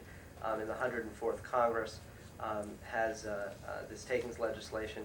The House had it as part of the contract with America, and so got it done very early in March. At the last minute, that legislation was in fact narrowed so that it just dealt with environmental rules, and that's actually one of their other strategies, is to try to splinter our coalition for us, to try to peel off labor, to try to peel off civil rights, to try to peel off historic preservationists and zoning and local governments, and just narrowly target the takings legislation at the environmental movement. That didn't work in the Congress. Despite the fact that the House bill only mentions 3 environmental laws, the wetlands, the endangered species, and western water subsidies, the coalition held and everyone attacked it vociferously. Not that we won, but we stayed together. We have a better chance of prevailing in the Senate, as has been the case with so many items in the contract with America. The Senate is the only hope. I shouldn't say that. The president, of course, threatened immediately to veto that bill, and we hope that that veto threat will remain strong if it ever actually becomes law. But he threatened to veto it in very explicit and understanding terms, and of course the vice president has been working on this issue for a number of years and understands it very well. But the Senate bill is more radical, more extreme, and it comes up for a vote in the Senate Judiciary Committee this Thursday. Now, neither of Louisiana's senators is on the Judiciary Committee, but this still would be a good time for them to hear that people oppose Senate Bill 605. In the thing that was just passed out, I think the third page of the three-way folded document that I passed out is a 2-page description of S605, the Senate's takings bill. It's obviously very important to communicate to the Senate that that bill is destructive, devastating, and unacceptable. But the Senate will be marking that up. In the Judiciary Committee, we have an outside chance of actually stopping it there. There are a number of moderate Republicans who have opposed this legislation. This is not a partisan issue. This is a common sense issue. And if it does get through the Judiciary Committee, it's very caught up in presidential politics, and Senator Dole will probably want to introduce it on the floor of the Senate when it best helps him. And that's what he's indicated to a number of independent folks. So Congress is obviously considering this. Unlike almost any other contract item you can imagine, the Senate bill is further reaching and more extreme than the House bill. I'm not sure whether that will stay that way, but it's just something to remember. It's sort of slightly odd in that sense. And we will be trying to fight against that on the floor. Louisiana's 2 United States senators will be crucial to any kind of a floor fight on this, and I urge you all to contact them. I think I'll leave it there and take any questions. Thank you. Really enjoyed the talk. We had a lot of important issues, and I think we have our homework assignment. I'd like to point out to everybody that in the November issue of the Progressive, which is on some newsstands now, there is an article about takings legislation that prominently features our own Florence Robinson and the fight to beat the Ellington bill last year. I encourage everyone to get a copy of it. It's a nice transcript of that. What was the publication again? Progressive. And actually, what I handed out was a request for those who are more interested in more information on this. We have a sign-up sheet. We try to keep this national network of folks who are interested in taking this legislation. And I have the article. I can fax it to anybody who wants it, the progressive article. So, yeah, it's very nice. It featured Louisiana very heavily. Other questions? Other thoughts or comments? Well, I thank you very much, and I'll be, oh, sorry. One of the, this is a comment, I guess, one of the interest groups pushing this kind of thing is the conflict industry of consultants and lawyers from different organizations that make money from stirring up conflicts. They sow anxiety in rural communities. They profit from getting people worried about the Endangered Species Act and then having them pay them to represent them to deal with federal agencies. And one of the worst things about this kind of legislation, I think, is that it fosters this kind of frame of mind where everything is an impasse. There are no solutions. The government is out to pound these people with a hammer, which in some cases may have been the case. So I think one of the big weapons to use against it is to try to find real solutions for those cases where there has been a genuine problem. There are not as many as all the stories that never happened, but there are some. And to get around the frame of mind they're fostering, with no pun intended, which helps this conflict industry become so successful. And so I think that would be something for us to try to keep in mind. There are solutions. If there's a problem with some regulation or the administration of a program or a law, there are ways to work with it if someone has really been hurt economically or that it hasn't been applied right. And we should be receptive to trying to help them find solutions. It's not impossible. But that frame of mind is really fostered, and they really work on people's anxiety. The government's coming after them, and they need whoever it is to stand in and sponsor this awful legislation and that kind of. Right. Now that's a good point, and the fact that it's case by case, is exactly that kind of an invitation to being willing to solve individual cases and individual problems, and not think that there has to be a blind one size fits all legislation, because there really can't be.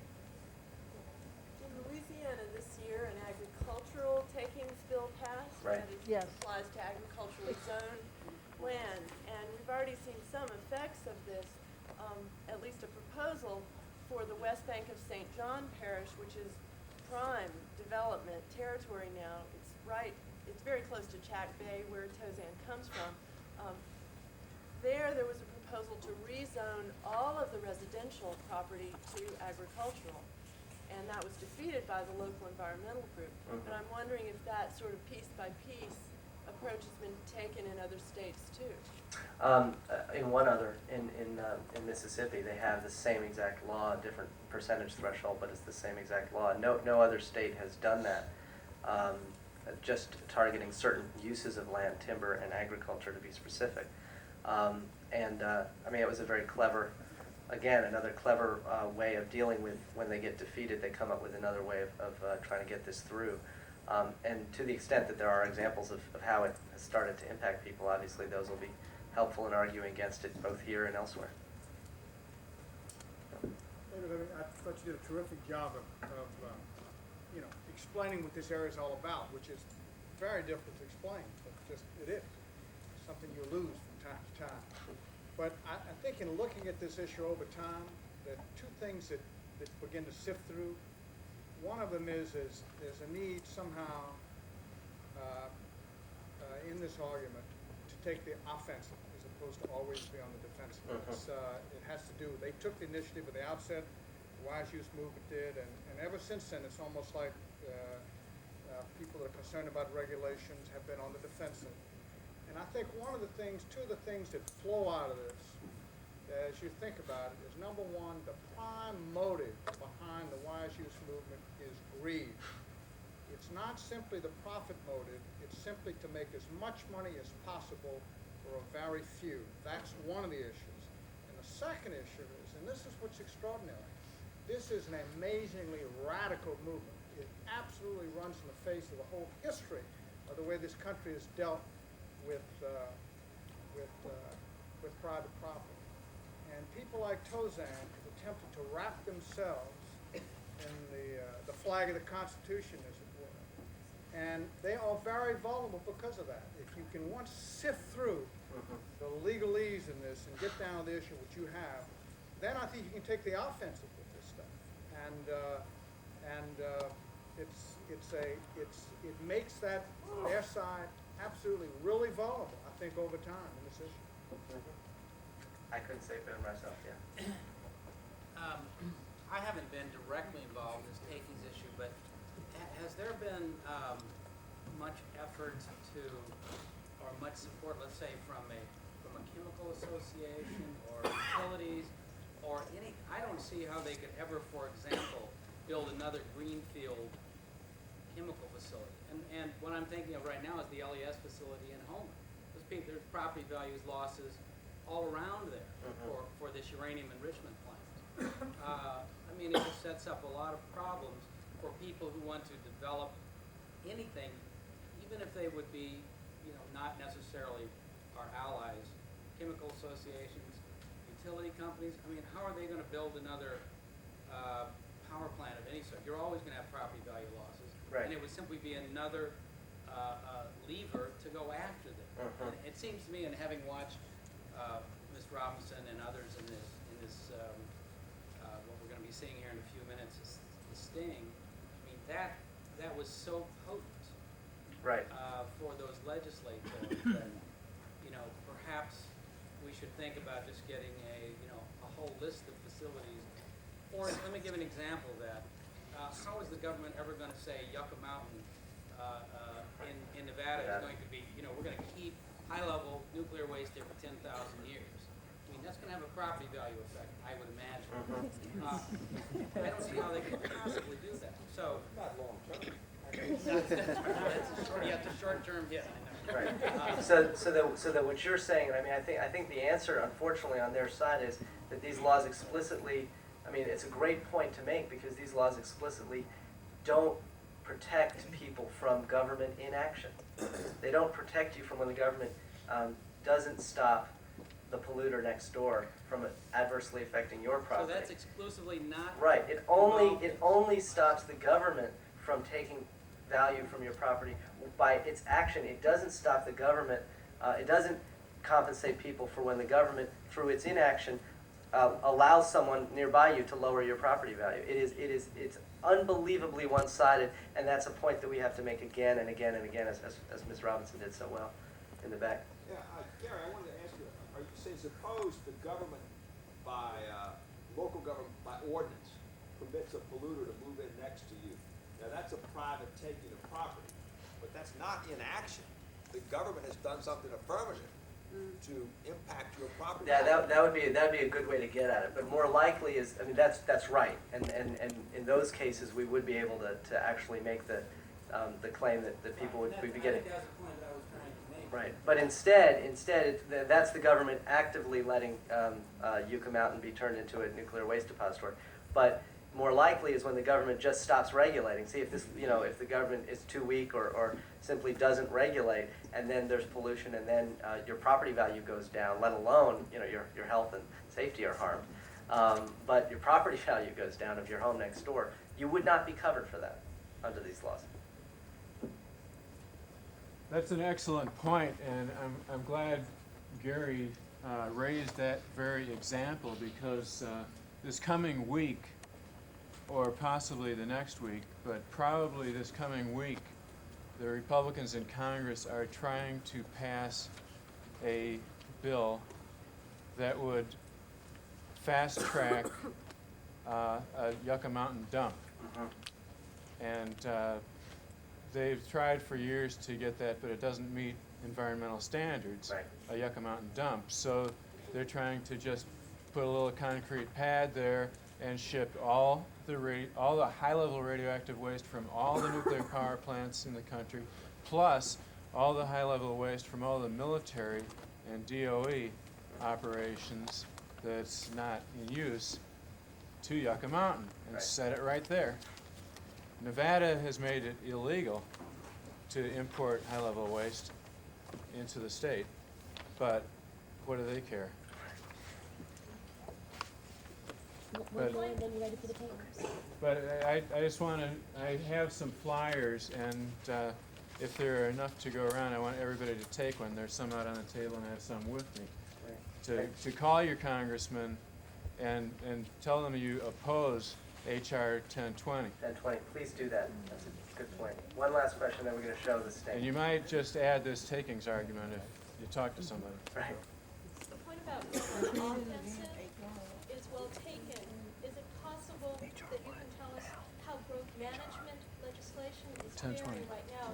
A couple of years ago, prior to the takings legislation, a number of states were moving towards growth management acts on a state level. I know Georgia, Florida had the most progressive in the nation until this takings bill. That still has it. But it's just not effective anymore. Right. What is the future of beefing up that type of legislation to withstand takings legislation? Many of the growth management acts explicitly put in various kinds of hardship variances, various kinds of administrative abilities to withstand. I mean, so at least by the lights of the authors, growth management would withstand takings, and indeed it would withstand it under any sensible definition of regulatory takings in the Constitution. There's no way to withstand the assault of these kinds of crazy laws. There's just no way to do it. So that if you have both in a state, it's like a immovable force and an immovable object and an unstoppable force. I think it's not clear which one will win. So let's show the video. Thank you very much. Thank you, Dave.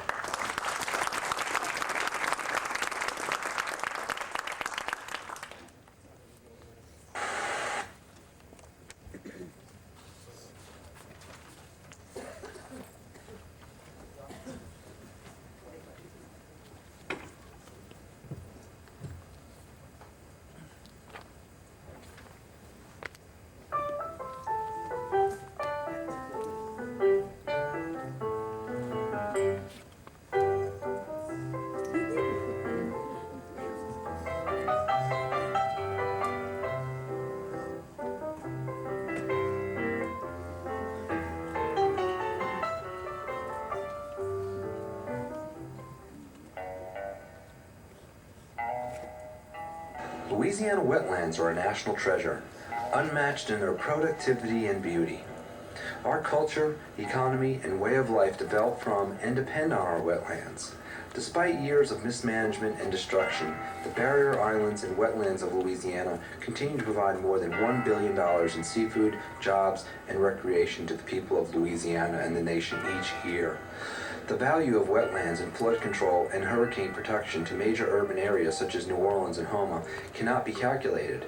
The lives and livelihoods of more than 2 million residents of the coastal zones depend on our success in preserving and restoring these precious wetlands. Today, a major threat to our wetlands is found in legislation called takings, or property rights. Takings refers to governmental actions that substantially diminish a person's property rights. The Constitution of the United States and Louisiana ensure that property owners receive due compensation if the government takes their property.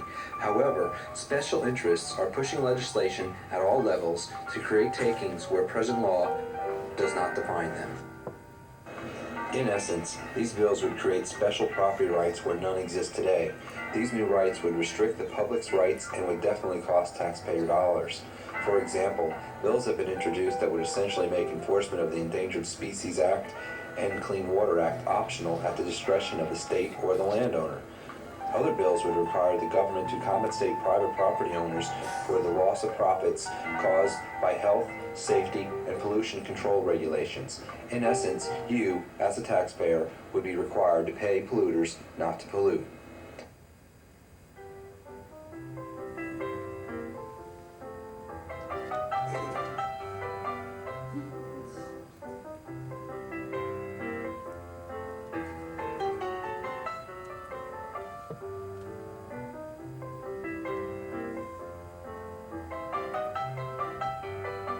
Effect on everything that they do, whether it be granting a permit to someone to do something on their land that the adjoining landowner says, well, now that the action of the police jury in granting the permit or allowing this to happen is affected the value of my land, so I'm going to sue the governmental authority. And because the way this sets up, it puts us at a disadvantage on everything we do.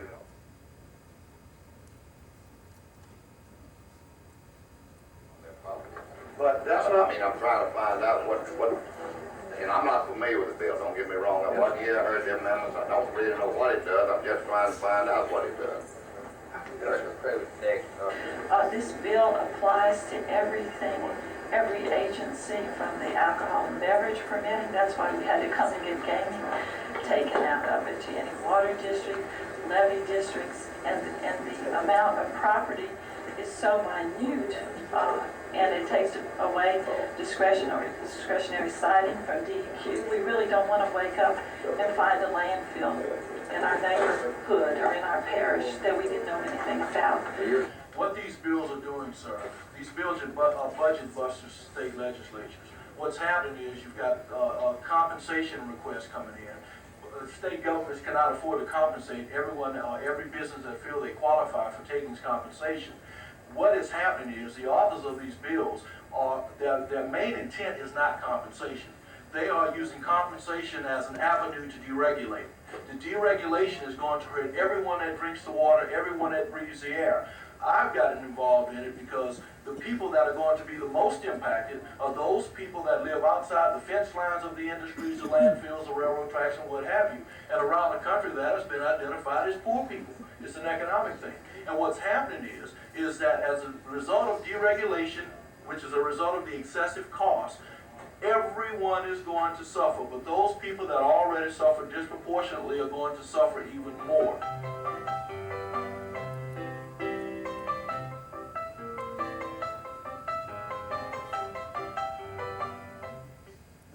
Federal government, but I am here with a bill to protect the rights of private property owners. Who shows up in opposition to the bill? Private property owners? Are they here? Yes. Oh, yeah. Some may be, but I shouldn't say that.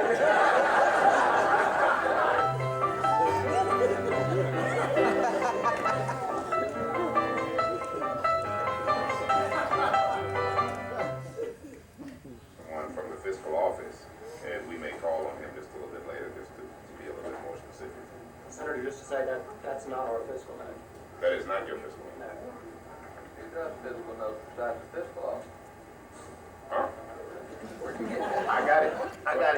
Bud Mapes got it from the Attorney General. Bud Mapes is a lot of you can't do this. Wait a minute. No, read it.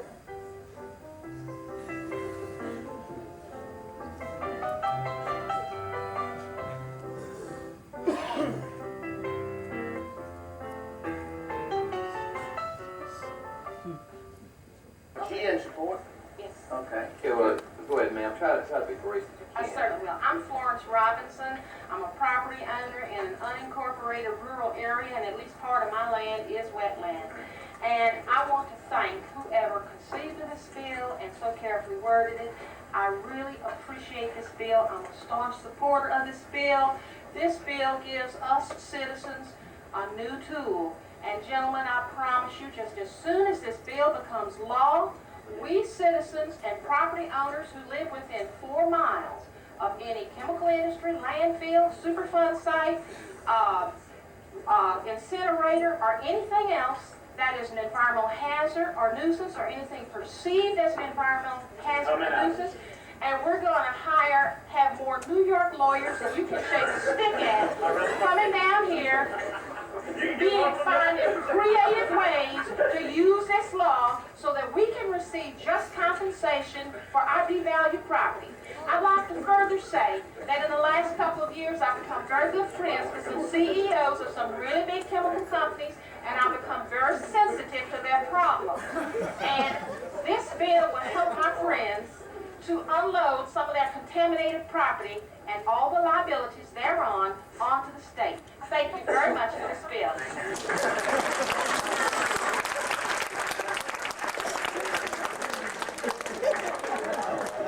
I don't know how much more that kind of help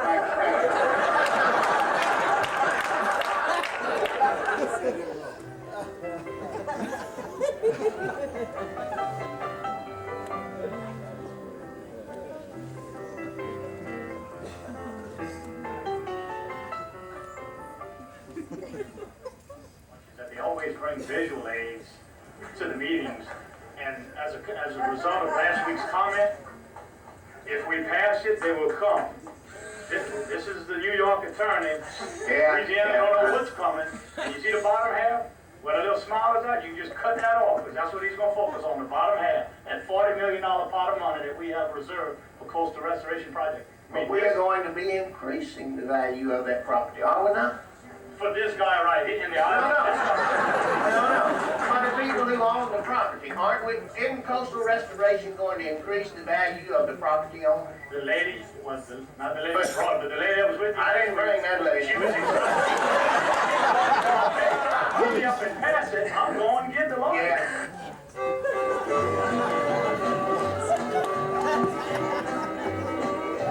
Goodbye, George, me gotta go, me oh my oh. Me gotta go, oh, the road down the bayou.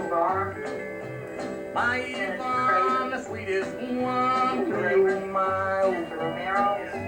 Son of a son, we'll have big fun on the bayou. Jambalaya, coffee pie, filet gumbo. Cause tonight I'm gonna see Mama Shazamio. Pick guitar, fill fruit jar,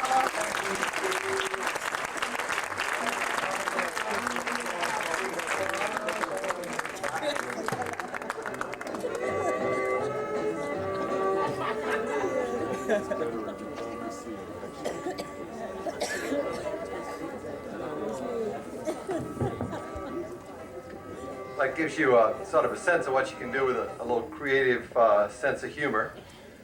Our next panel, and want to thank Patrick and Florence for scripting that, and the legislature for providing the humor.